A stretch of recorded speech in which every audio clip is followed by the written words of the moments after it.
Hey everyone, welcome to another edition of the Dan and Joe Sports Show. As always, I'm Dan. And I'm Joe. All right, Joe, we're recapping what was an excellent first week of college football. A lot of times you'll have a really good slate of games, but not many of them lived up to the hype. We had so many great, tight games in this one, and we mentioned a couple of them in our locker room talk, and the ones that happened in North Carolina with East Carolina and App State coming just this close to knocking off big rivals in the state with NC State and North Carolina. And there were a lot of games that were just like that, though, tight. And Joe, the first one and the one that I think nationally is getting the most publicity as it should was the one that was the standalone game on Sunday night. And it was a real rough opening for Brian Kelly. And, you and I mentioned this when he first decided to take this job. Sometimes I think the grass is greener on the other side, but really it's not. You know, you think you're getting better athletes. Well, there's going to be better athletes.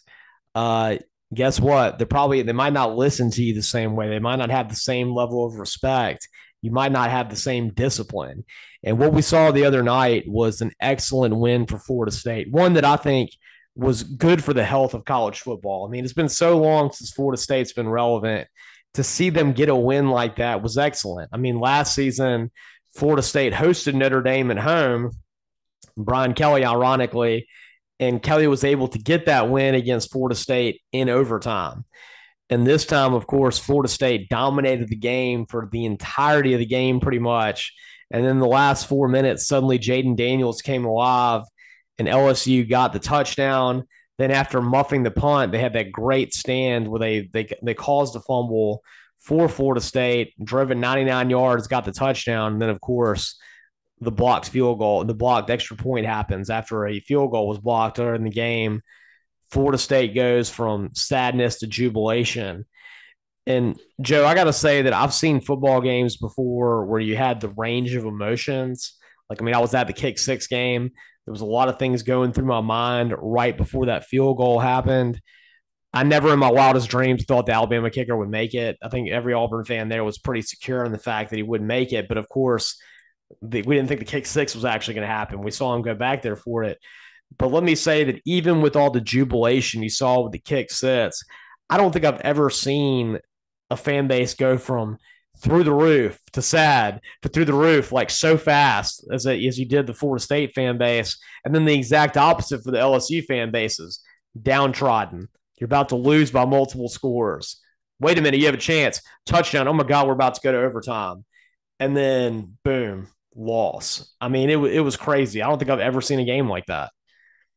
I definitely haven't on that level, maybe on like the high school level in person, but not on that level. And the other unique thing about it, to your point, is that for Florida State, you rarely see a team kind of have a collapse like that and then have the jubilation at the end. Usually, if the momentum's going that way, you feel like the other team pulls it out. Like I kind of felt like as soon as LSU scored that touchdown, if they had made that extra point, I thought for sure they were going to win in overtime the way the momentum was going.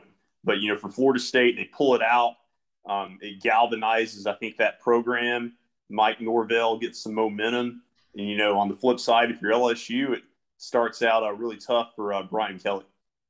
Absolutely, Joe. And before we get to Brian Kelly and what he's been dealing with this week ever since then, including being made fun of by people like me, um, I want to go into what I thought was a great performance by Jordan Travis for Florida State. I mean, in that game, he made some really excellent plays, and he probably pulled off what may have been the best flea flicker I've ever seen.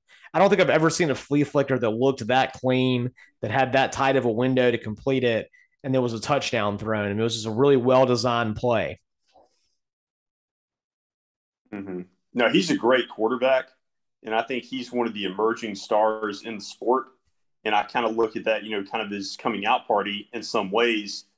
And the ironic thing about that game, getting so much buzz without it played out in the finish, is that coming into the weekend last weekend, I kind of felt like, with the exception of it being two blue bloods, that game was kind of largely an afterthought, or at least my interest level. I didn't have a whole lot of interest in the players involved in the game. I guess the Brian Kelly storyline, it was interesting, but ironic, that game played out the way it did.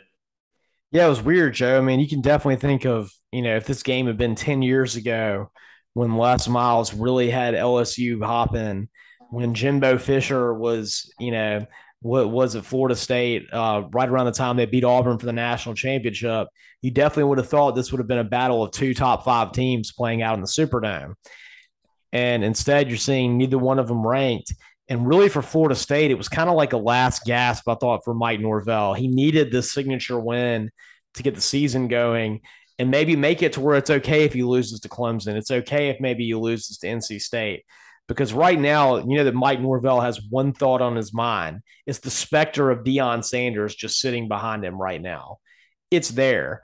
And I had to think, too, when I was watching that game, that the only person who may have been more upset about that field goal getting blocked, that extra point getting blocked than Brian Kelly was Deion Sanders sitting in Jackson, Mississippi right now, not being able to drink water, having trouble getting his players showers, using the bathroom and all this kind of stuff. And he just saw that epic collapse that Florida State had. And he's like, maybe they'll call me after this game is done. And then that's done. Yeah. I Yeah, mean, no, that's definitely a good point. yeah, and I just saw that sitting there, and suddenly you could tell with Mike Norvell, so you could see the range of emotions he had. He was thinking about that. There's no doubt in my mind. And then that extra point gets blocked. Really great individual effort on that. And suddenly, Florida State sitting there. They have a great win over a SEC power. They're in an ACC right now where Clemson looks really good, but who's that number two team? And with what we saw with Clemson, and we'll talk about that a little bit later. It looks like Florida State, if they played their A game, could maybe hang with them. Yeah, it could be them. Also intrigued by Miami as well. But yeah, I definitely think that Florida State, it kind of salvages the tenure for Mike Norvell and maybe gets them on track this year. That's right, Joe, which I'm happy about. I mean, I've been to Tallahassee before, and I thought it was a cool place. The campus is gorgeous. Their athletic facilities are incredible. Like, I really want to go to a game at Florida State. That's like high level on my list. And I want to see them be good again so I can experience the full chop. Kind of like it was. I went to a Braves game over the weekend for my first time in Truist Park, and getting to experience the chop in person for the first time in so long was excellent. And, I was just thinking to myself, too, when I was at the Braves game, like how cool it would be to get to see that in Florida State when they're good. So it's cool to get to see that in the Superdome again, too. Right, right.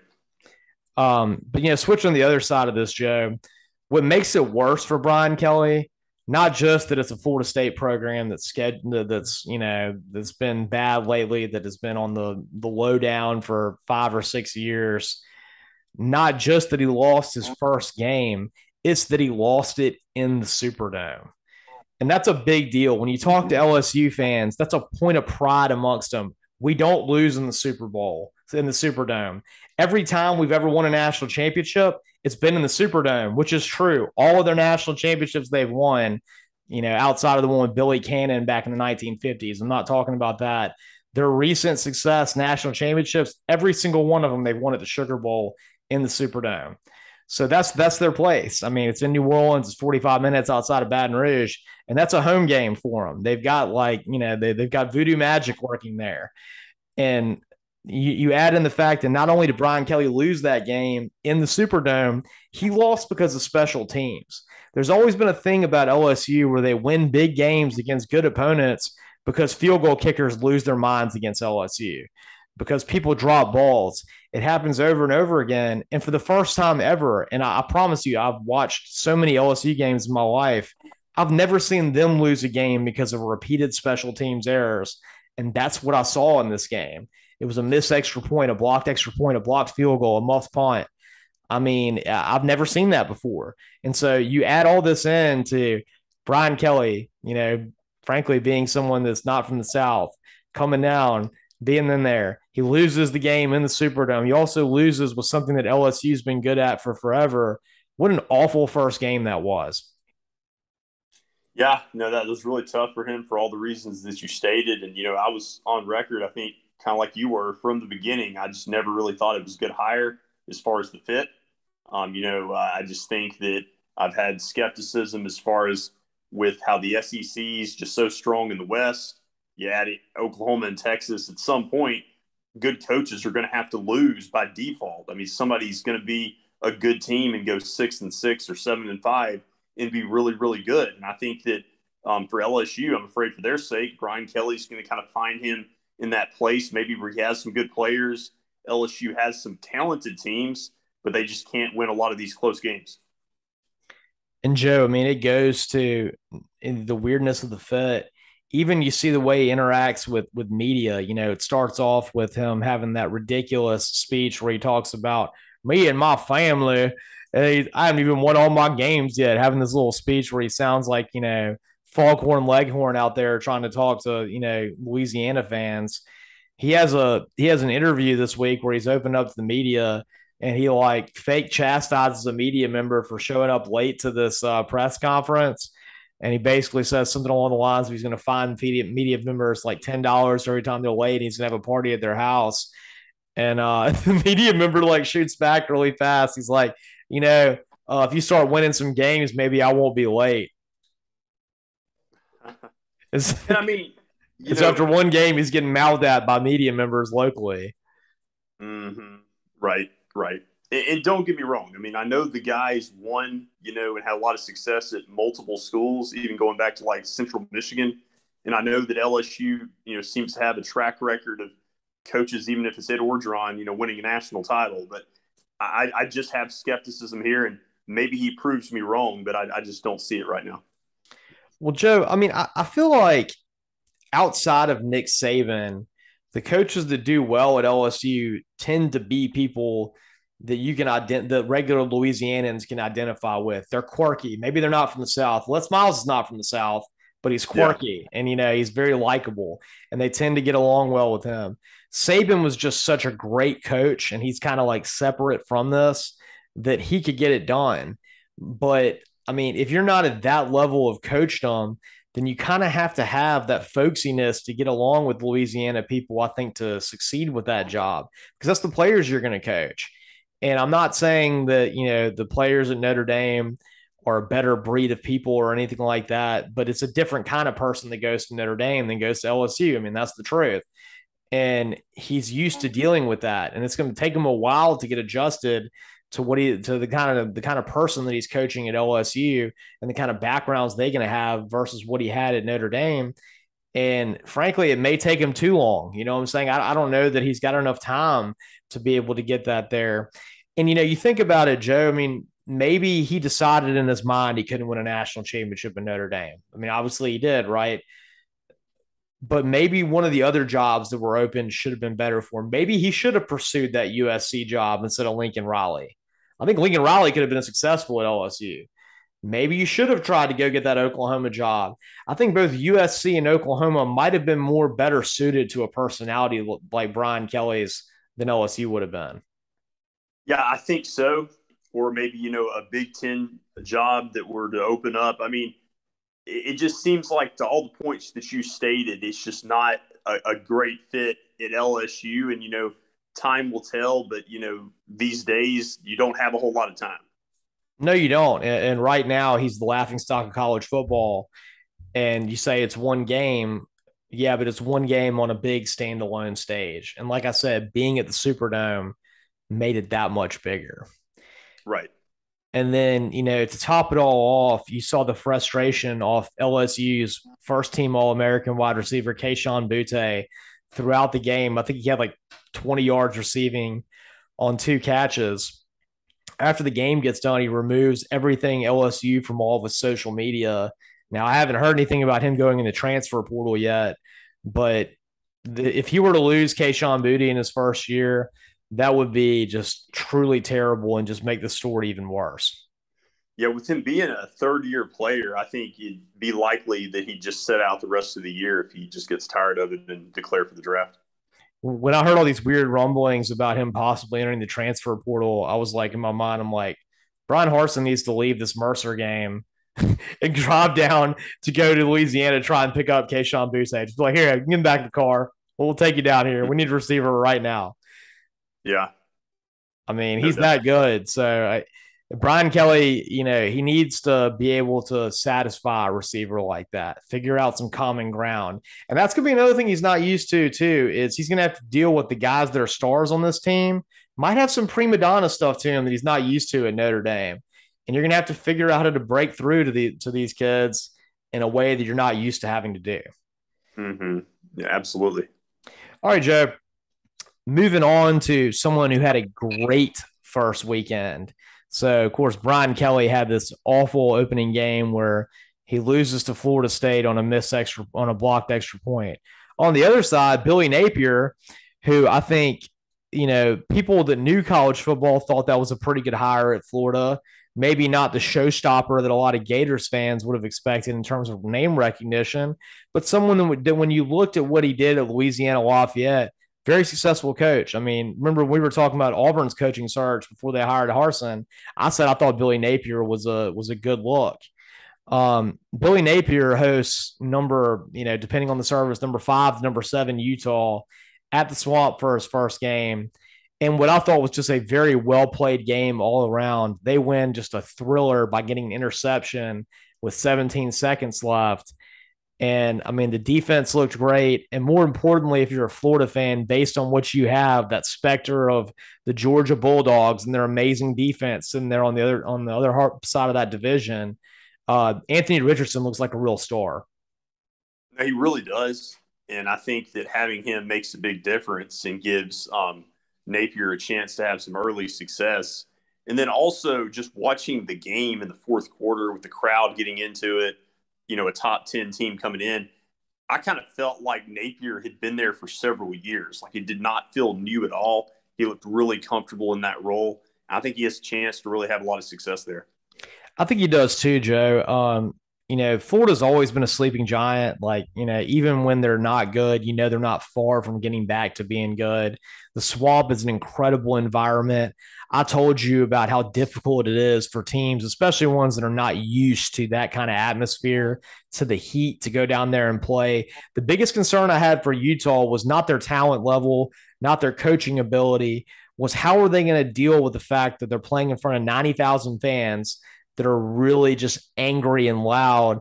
And the fact that they have students sitting there right there behind them, probably saying things they've never heard from any fans before, especially not right there in their ear, and having to deal with that Florida humidity at the end of the game after they've been playing for 3 hours.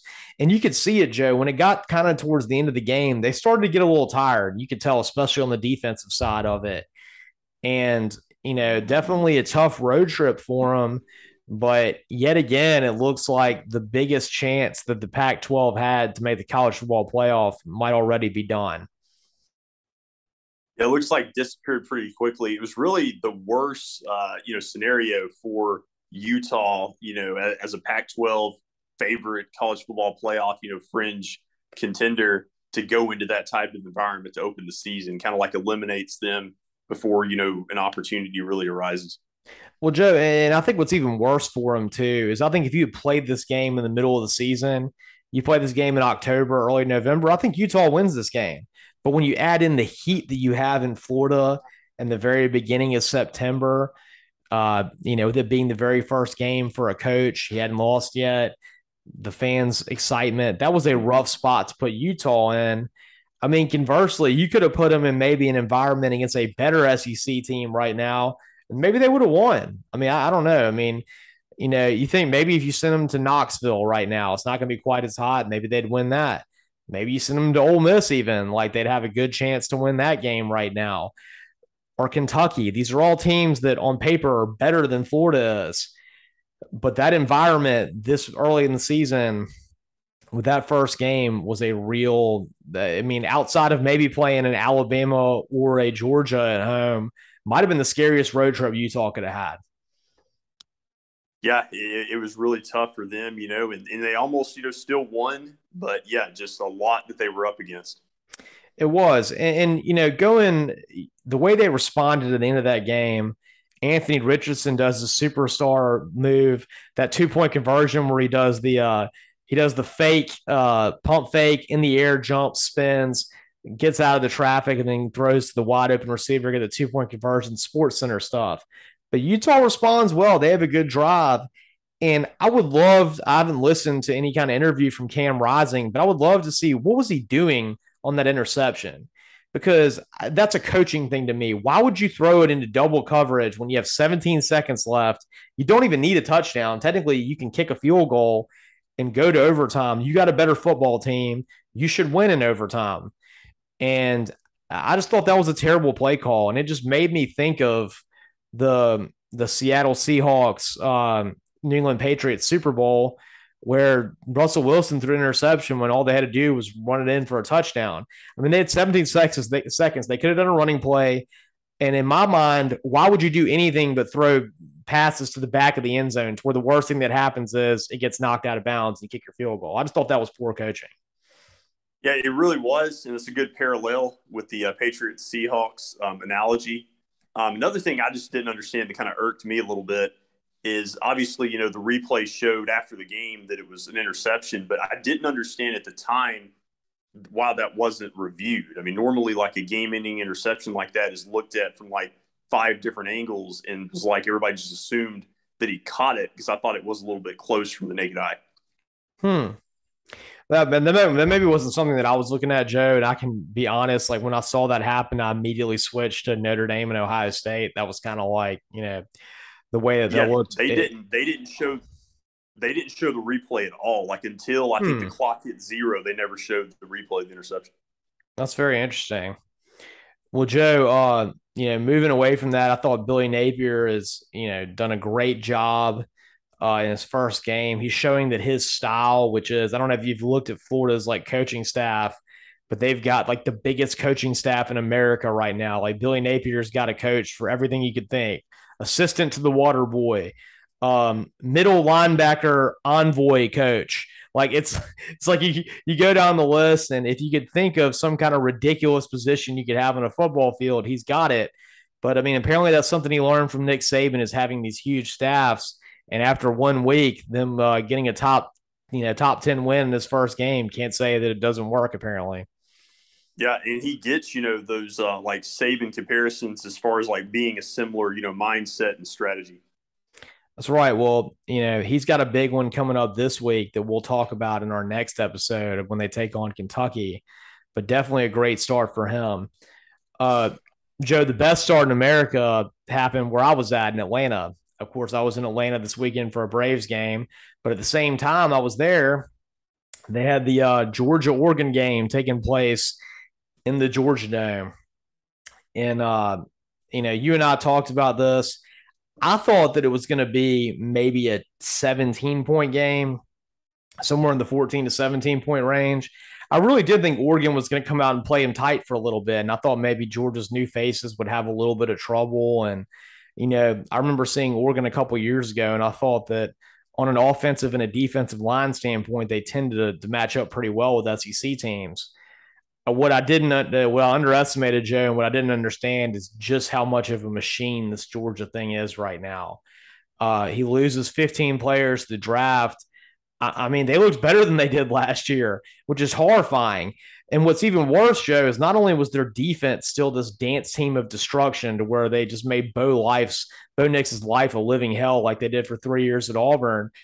It was that Stetson Bennett suddenly looked like a real quarterback, not a game manager, not someone who gets voted the MVP of the national championship game after he tried to olay the ball to Alabama to let them get another national championship. I mean, Stetson Bennett was a liability last year. You can sit here and talk to me about how great he was, how great of a story it is. It is a great story. But the bottom line is, he was the reason that Georgia was close to not winning a national championship. This year, he went against a good Oregon defense, and he was excellent. He had the highest passer rating, the highest QBR of any quarterback in America. And that's horrifying, Joe, because that was the only reason that you even had a thought in your mind you could hang with Georgia last year.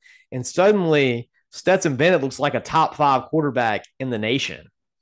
Now he really does. Yeah, just blown away by how Todd Monken has that offense going with Bennett. And then, on the other side, the defense being better than we could have imagined. And that was my ultimate takeaway from the game. I was like, we're going to hear the criticism about Oregon and I definitely think that Georgia was significantly better than Oregon. But my ultimate takeaway is I don't think Oregon's that bad as the score indicates. I came away thinking Georgia's just that good this year again. That's exactly where I was at, Joe. I mean, uh, when I was in Atlanta, I saw all kinds of Oregon fans, and of course, being an Auburn fan, I talked to them, a lot and going in, and they were not cautiously optimistic. I wouldn't say that, but they didn't go in thinking they were about to see that, and I felt so bad for Oregon fans because I know what the trip was like for my dad and I to go to Dallas to watch that Auburn Oregon game for the opening week. And I can only imagine how much money those fans had to spend to go to this game, to go to the new Mercedes Benz Georgia Dome, to stay in Atlanta for a few days, to go and just watch a complete and utter obliteration and destruction of all of their hopes and dreams of the season. And for them thinking in their minds, how did Bo Nix beat us 3 years ago? We still don't understand where this came from, that he could do that when we had Justin Herbert, and yet he goes out here and lays this massive egg against Georgia. Yeah, and especially with the point we were talking about last week, where Chris Ball and others saying this was the best maybe Oregon team they had had in like a while. Yeah, I mean, Cristobal said he thought this was a better Oregon team than what he had with Justin Herbert. Now, early returns would say he was dead wrong about that. But like you said, it could just be that Georgia is really that good.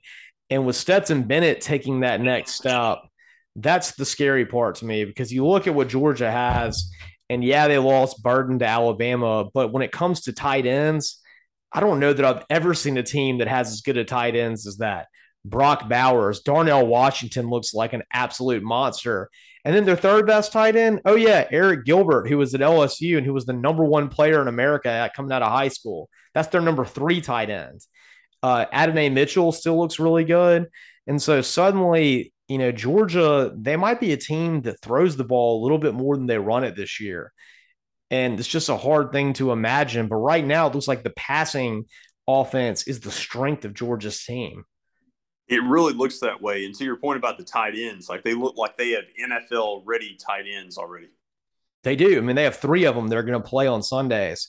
And Joe, when you want to look at the programs in the NFL who have dominated the most over the last 10 years, who's it been? It's been the Patriots and the Chiefs. And what are the mainstays of the Patriots and the Chiefs passing game? And you can add the Bucks in there too. It's called tight end play. I mean, you got Gronkowski doing everything, Travis Kelce. And the teams that are really good, that's what they focus on in the passing game now. And Georgia now has tight ends that are leaps and bounds over anyone else in America.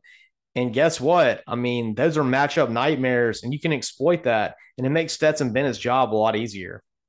Yeah, no, it really does. And, I had concerns about who was going to step up as the receiver, from a wide receiver standpoint for Georgia. But it looks like they kind of have that problem solved really through the tight ends who are so versatile.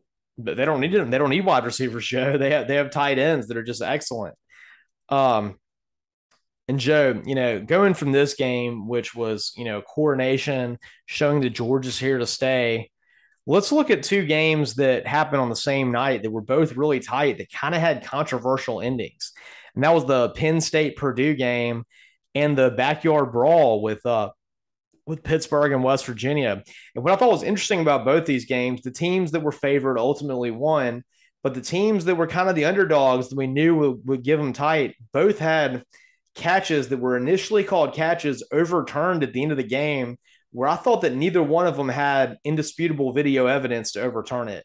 And I thought both of them were ones that I would not have overturned if I were official. The one in the I didn't see the Purdue one against Penn State.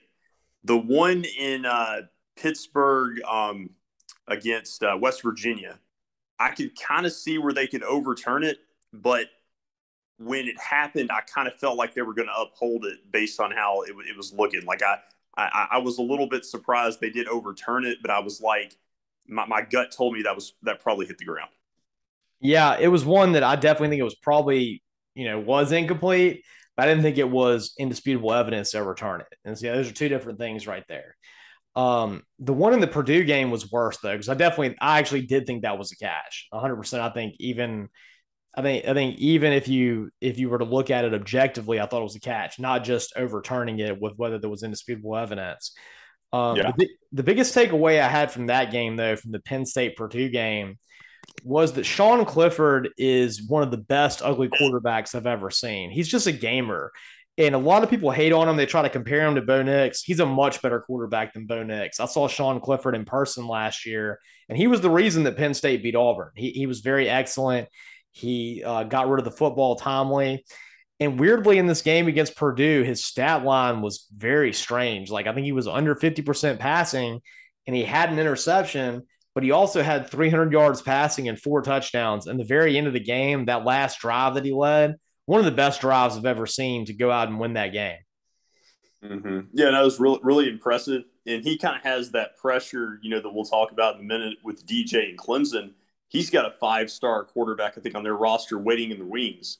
And so, he comes out and performs, well. And I think that definitely is good, for his starting potential. That's right, Joe. And going on the other side, of course, Aiden O'Connell for Purdue yet again looked great. And I think that's a good sleeper quarterback that a team should consider drafting if they can get him in the second or third round this year. Yeah, I think so. Going back to the West Virginia game, I thought Keaton Slovis had a pretty good opening game. I thought really Pittsburgh showed a lot of ability to run the football. And on the other side, West Virginia, I thought JT Daniels looked very good. And I was watching this game with a friend of the show, Kyle, who's a big Georgia fan, and we kept joking about every time we saw JT Daniels get hit, we're like, well, that's it. He's Mr. Glass. He's going to be done. But he took some vicious hits in that game, was able to keep playing. So I hope we get to see more JT Daniels this year, and it's not going to be another thing like it was in the past where he plays 2 brilliant games for Georgia and then gets some weird phantom injury and is out the rest of the season. Yeah, we definitely like to see more of him, and it was a great to have this rivalry back, and I thought it took center stage, and rightfully so.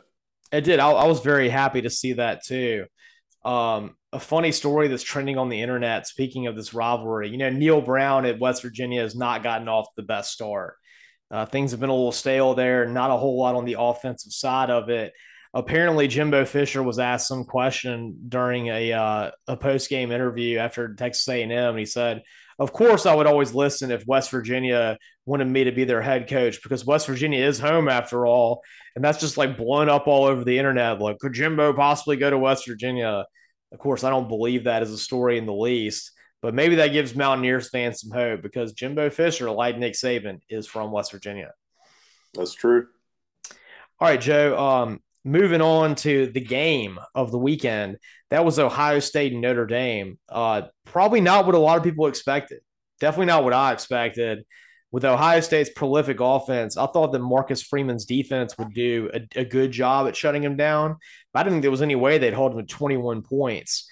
I don't know what's more of the story. Was it Notre Dame's defense holding Ohio State to 21, or was it Jim Knowles' revamped Ohio State defense only giving up 10 points?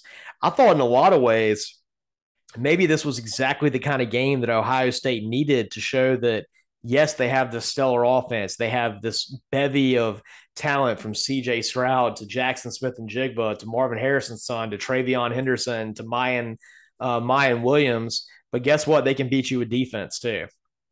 Yeah, it definitely displays their versatility in order to win games in multiple ways. I think, the important things they won, but I do have, lingering questions, hoping that the receivers are okay. Smith and Jigma, had to lead the game, didn't have the impact we would have expected. And then also Julian Fleming, a former 5-star on the depth chart. I don't even think he got to play in the game due to injury. And so concerned about, making sure their health's okay because they are going to need, that passing offense to come to fruition as the season moves on. Yeah, absolutely, Joe. I mean, I think you're probably going to see a little bit more of an emphasis on the run game in the coming weeks. But I got to say, if you're a Notre Dame fan right now, after getting jilted by Brian Kelly, you should probably be pretty happy with the opening game for Marcus Freeman. I mean, it wasn't embarrassing in any way. The only thing that I would be concerned about if I was a Notre Dame fan is, where are you at with the kind of talent you have on offense? Because it really looks like right now that outside of Michael Meyer, they have a very, very poor offense. And that's something I've heard at least one Notre Dame beat writer talk about in the last few months is the fact that, since the days of like a Golden Tate and other receivers, you have not seen like those impactful receivers recruited by Notre Dame. And that's a position that they've struggled at. Yeah, it is, Joe. I mean, they had the guy that played for the Steelers. I can't think of his name right now. He came out a Oh, few I know years ago. exactly who you're talking about. Yeah. He's a good wide receiver. And then they had the dude that played for the Texans for a long time, was also a Notre Dame wide Oh, receiver. Chase Claypool's the guy with the Steelers. Chase Claypool is the one I'm thinking of. But that was about 4 years ago, and that's the last time I remember Notre Dame really having a star wide receiver.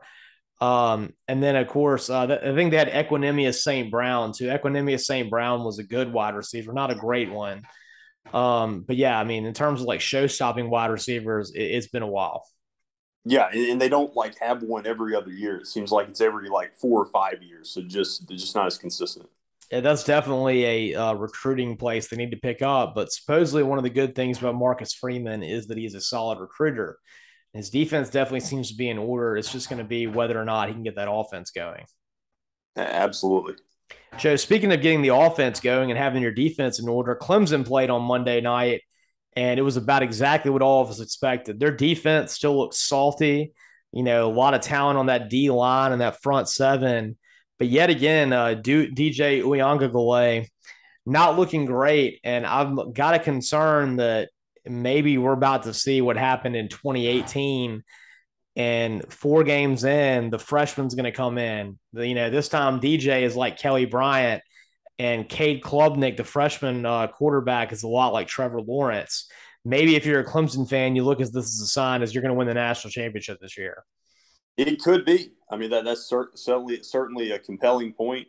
I told you, repeatedly the last few weeks that, I heard the criticism about Clemson, kind of like being an afterthought compared to some of the other kind of like quote unquote real challengers like Georgia, Alabama, and Ohio State. But I still think, that Clemson deserves to be, in that stratosphere as a top competitor. But they've got to get their offense going, to your point, if they're going to see, that type of success at the end of the year. And it may start with making a quarterback change. The tricky thing and the puzzling thing with DJ is it's so mysterious how it's played out last year and then the first game this year, the first half this year, because you think back to the 2 games that he played in Trevor Lawrence's place in It was excellent. 2020. Yeah, he was excellent. Like you thought this was like the coming of a star quarterback. Like I don't know. Like it's almost like he kind of disappears, kind of like that quarterback that had all the hype at Texas after Colt McCoy, Garrett. I can't remember. Garrett Gilbert. Yeah, and he just never quite panned out either. Yeah, it is a little bit like that because I mean I thought DJ Uyunglele was the next star at Clemson. You went from Deshaun Watson to a little bit of a break with Kelly Bryant and then right to Trevor Lawrence. I thought he was the next coming, but it looks like he's got himself a lot of work to do. But like, if you're a Clemson fan, still really good defense, and that can get you championship. When we Yeah, come back, we're going to look at next week's games, especially a big one down in the swamp. You can catch all of our episodes on Spotify. Of course, you can also like us on Facebook and follow us on Twitter at DJ Sports Show. And of course, you can subscribe to our YouTube channel, the Dan Joe Sports Show YouTube channel. As always, I'm Dan. and I'm Joe.